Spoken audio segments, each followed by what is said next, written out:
দারুচিনি, সাদা এলাচ, কালো এলাচ, গোলমরিচ, লং গুঁড়ো করে নিতে হবে।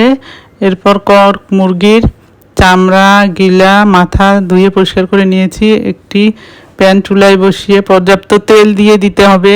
এরপর পেঁয়াজ কুচি, রসুন কোয়া দিয়ে দিতে হবে। দেওয়ার পর কিছুক্ষণ হালকা বাদামি করে ভেজে নিতে হবে। তারপরে 1 টেবিল চামচ আদা রসুন বাটা দিয়ে দেব। এগুলো ভেজে নেব কাঁচা গন্ধ চলে যাওয়া পর্যন্ত।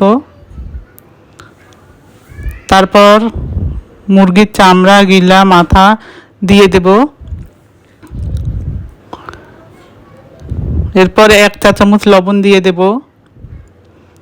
হলুদের গুঁড়া 1 চা চামচ, মরিচের গুঁড়া 1/2 চা চামচ দিয়ে দেব। তেজপাতা দিয়ে দেব, কয়েকটি কাঁচামরিচ দিয়ে দেব।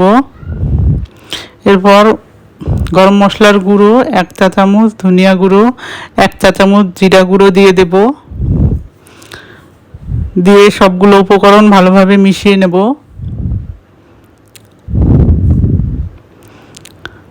ভালোভাবে মেশানো হয়ে গেলে ঢাকনা দিয়ে ঢেকে দেব অল্প কিছুক্ষণের জন্য। কিছুক্ষণ পর ঢাকনা খুলে নেব। তারপর কষাতে থাকব।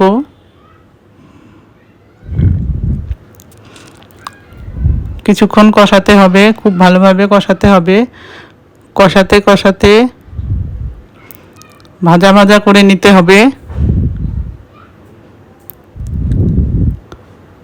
চামড়া ভাজা ভাজা করলে খেতে মজা লাগে।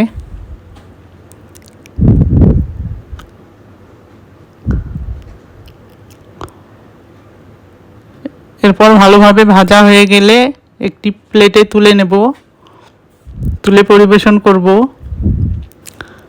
তৈরি হয়ে গেল মুরগির